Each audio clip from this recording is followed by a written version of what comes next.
You're listening to Author Conversations, the Stenhouse Publishers podcast.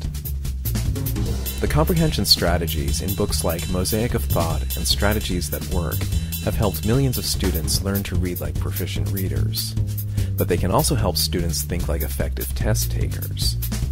In Put Thinking to the Test, Laurie Conrad, Missy Matthews, Cheryl Zimmerman, and Patrick Allen have developed a groundbreaking approach where students use background knowledge, synthesizing, monitoring, inferring, questioning, and determining importance to understand the genre of tests and think through the problems they're given.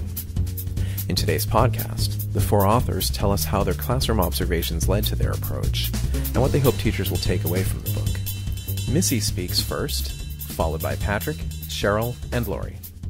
In our own classrooms, we were being asked to do things that didn't always feel like they were in alignment with what we knew was great practice around teaching and learning. And so we just felt that pull of integrity to figure something else out, figure out how it could be much more in alignment with our practices and beliefs across our day as opposed to this one area of standardized testing. And I knew in my classroom that the thinking strategies themselves had become such an underpinning of everything I do.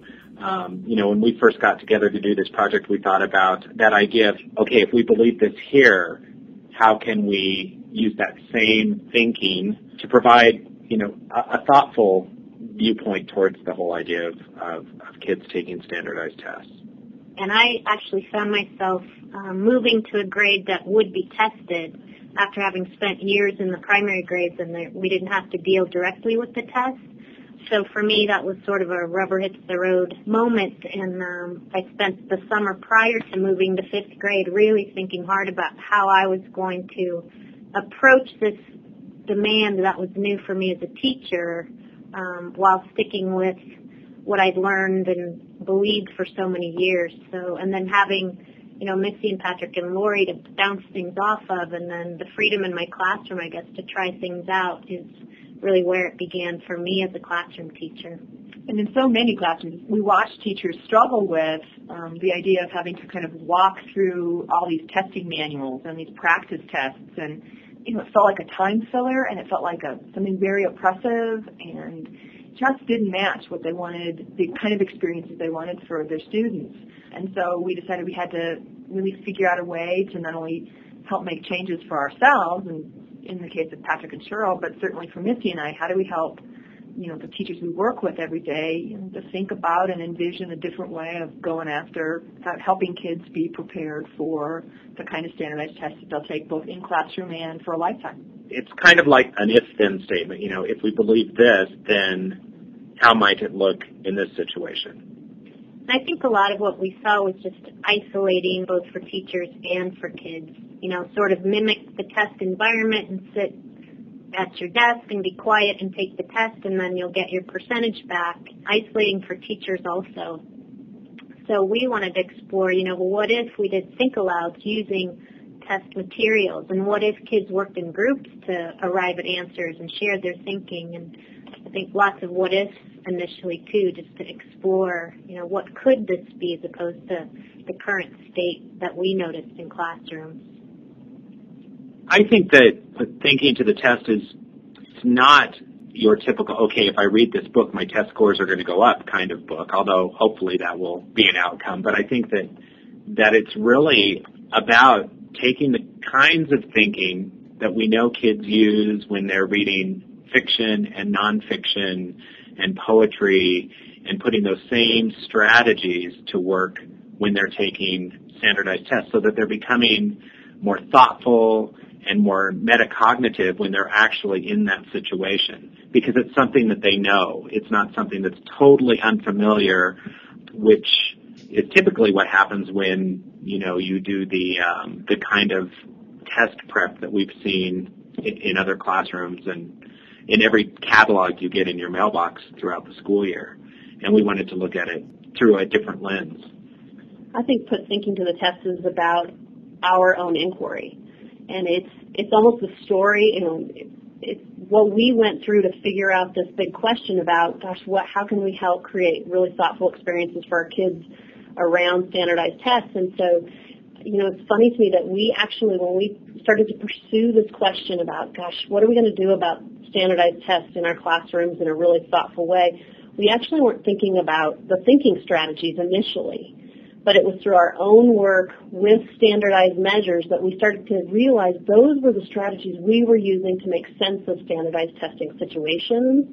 And so, just in the same way that the authors before us, Ellen and Susan, outlined those strategies to say, gosh, how do we use those as proficient thinkers ourselves? That's what came out in our own testing experiences. And so then we started to consider what does it look like in classrooms, and then the whole second part of the book is that's where we went and tested our theory. We tried it out in classrooms from 3rd grade to 8th grade across different content areas to see what do those strategies look like when they're played out in classrooms with the testing material as the what we're working through at that time. And I think we're hoping a couple of things for classroom teachers. One, that it might encourage them to delve into their own inquiries because, classroom teachers are always grappling with those big questions, and it may be around standardized tests or something else. So we're hoping it might help people pursue their big questions. And second, we're hoping it provides an alternative vision for how a classroom teacher might approach the demands of high-stakes testing and looking at it through maybe a little different lens, and it might invigorate people a little bit to jump back in and go at it again, but using some different techniques or different strategies with kids. It's also that sense of, that's the reason, what Cheryl just said, is the reason why we included so many classroom examples that weren't just about telling what happened in a classroom, but trying to sort of replay in a vignette or an anecdotal way, so that teachers who read it could actually hear the kind of conversations that teachers and students can actually have, even when a piece of test sits in the center of their talk. Because, for some of us, that sense of I really need to think about how a kid would actually respond because I've never tried this before. So that was why, Cheryl mentioned this, having a different vision for the work. That's why we put so many classroom stories in there to try to really portray what this work looks and feels and sounds like with real kids from 3rd grade to 8th grade. One of the other things we would hope is that teachers can see more connection with thinking strategies and the work of standardized tests as opposed to it being something so separate.